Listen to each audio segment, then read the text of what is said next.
जय श्री सीताराम। देखिए भक्तों, इस मल मास को पुरुषोत्तम मास क्यों कहते हैं, इसके बारे में मैं आपको बताता हूँ। हमारे हिंदू सनातन धर्म में हर 3 साल, 3.25 साल के बाद में एक लीप महीना आता है जिसको मलमास के नाम से जाना जाता है। सतयुग की बात है, बहुत समय पहले की बात है। जब ये मलमास का समय आया तो ये मलमास जो है भगवान ब्रह्मा जी के पास पहुंचा और ब्रह्मा जी से कहने लगा कि हे ब्रह्मदेव, मेरा उद्धार कैसे होगा। मुझे लोग जो है मैं किसी प्रकार का धर्म कर्म नहीं हो पाता है और मुझे मलमास के नाम से जाना जाता है, इसलिए मेरा उद्धार कैसे हो, इसके बारे में बताएं। तो भगवान ब्रह्मदेव ने कहा कि मैं तो सृष्टि का करता हूँ, बाकी सृष्टि का संचालन करने वाले तो भगवान विष्णु जी हैं, हम वहीं चलते हैं। तो ब्रह्मा जी जो है समय को लेकर के वैकुंठ धाम में पहुँचे और वहाँ भगवान विष्णु से अनुनय विनय प्रार्थना करी और भगवान विष्णु से कहा, समय चक्र कहने लगा कि हे भगवान, मेरा उद्धार कैसे हो। मुझे जो है मलमास, मल का मतलब होता है गंदा, मास का मतलब महीना, जो है मुझे लोग गलत दृष्टि से देखते हैं। ऐसे में मेरा जो है उद्धार कैसे होगा, मेरा जो काल चक्र के समय कैसे निकलेगा। ना तो मेरा कोई देवता है, ना मेरी कोई राशि है, ना कोई नक्षत्र है। हे भगवान, मेरा आप मार्गदर्शन कीजिए।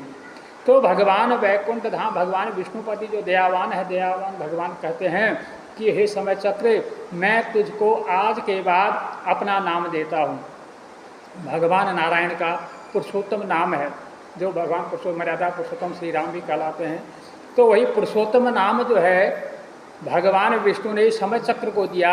उसके बाद से ये जो मल मास है वो पुरुषोत्तम मास कहलाने लगा। और भगवान विष्णु ने इतना ही नहीं, उस मलमास को बोला कि हे समय चक्र, इस जो मलमास है इसमें धर्म कर्म करने वाले को सीधा मोक्ष की प्राप्ति होगी। जो भी मनुष्य 12 मंत्र का जाप करेगा या मेरी किसी भी प्रकार से मेरी भक्ति करेगा, दीपदान करेगा, उसका वैकुंठ मिलना निश्चिंत है। जो इस समय में दीपदान करेगा, मेरा जो है उपासना करेगा, मेरी भक्ति करेगा, उसके जो है इस लोक के सारे पाप उसके नष्ट हो जाएंगे और अंत में उसको वैकुंठ धाम की प्राप्ति होगी। उसके जो पितृगण हैं वो मोक्ष को प्राप्त होंगे, इसमें कोई भी संशय नहीं है। इस समय में निष्काम कर्म, निष्काम भक्ति करने से मनुष्य जो है मुझे प्राप्त होगा, मेरी भक्ति को प्राप्त होगा। इस प्रकार से समय चक्र को दिया। तो इस प्रकार से इस मलमास का नाम जो है पुरुषोत्तम मास कहलाया और इसमें जो है भगवान विष्णु की भक्ति का अधिक पुण्य प्राप्त होने की वजह से इसका नाम अधिक मास भी कहलाया। इस समय में, इस मलमास में दीपदान का बहुत बड़ा महत्व है, ध्यान देने वाली बात है। इस समय में दीपदान जरूर करना चाहिए। अपने घर में जो आपके देवी स्थान है, जो भी देव स्थान है, वहाँ पे दीपदान कीजिए। अपने घर के दरवाजे के बाहर दीपदान कीजिए, कहीं पीपल के पेड़ के पास, तुलसी के वृक्ष के पास, और जो भी आपके घर के आसपास कोई देव स्थान हो, कोई शिव मंदिर हो, विष्णु का मंदिर हो, माता का मंदिर हो, जो भी कोई देव स्थान मंदिर हो, वहाँ पे आप दीपदान कीजिए। गंगा यमुना यदि कोई नदी आसपास में है तो वहाँ पे आप दीपदान कीजिए।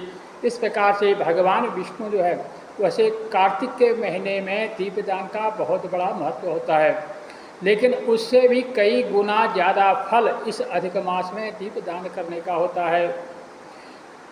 यदि संभव हो, आप शुद्ध जो देसी गाय होती है उसका शुद्ध घी यदि प्राप्त हो जाए, उसका घी लेकर के उसमें तुलसी की लकड़ी में थोड़ी सी रुई लगा करके उसको प्रज्वलित करने से भगवान विष्णु को इस प्रकार से दीपदान करने से आपको जो है अनन्य फल की प्राप्ति होती है, वैकुंठ धाम की प्राप्ति होती है। इस प्रकार से सभी भक्तों से मेरा अनुरोध है। समय थोड़ा अधमास का निकल चुका है, क्योंकि ये 18 जुलाई से शुरू हो चुका है और 16 अगस्त तक चलेगा। जो भी समय बचा है इस समय में, उसके बाद से आप दीपदान करना शुरू कर दीजिए। यदि किसी कारण से आप दीपदान करने में असमर्थ हैं, आपके घर में जो भी देव स्थान हो वहाँ पर घी, तेल या रुई इत्यादि आप दान कर सकते हैं दीपदान करने के लिए। इस प्रकार से जो वहाँ दीप जलेगा वो भी आपके नाम का ही जला जाएगा। इस प्रकार से भगवान वैकुंठाधिपति आपको अपने चरणों की भक्ति प्रदान करे। जय जय श्री सीताराम।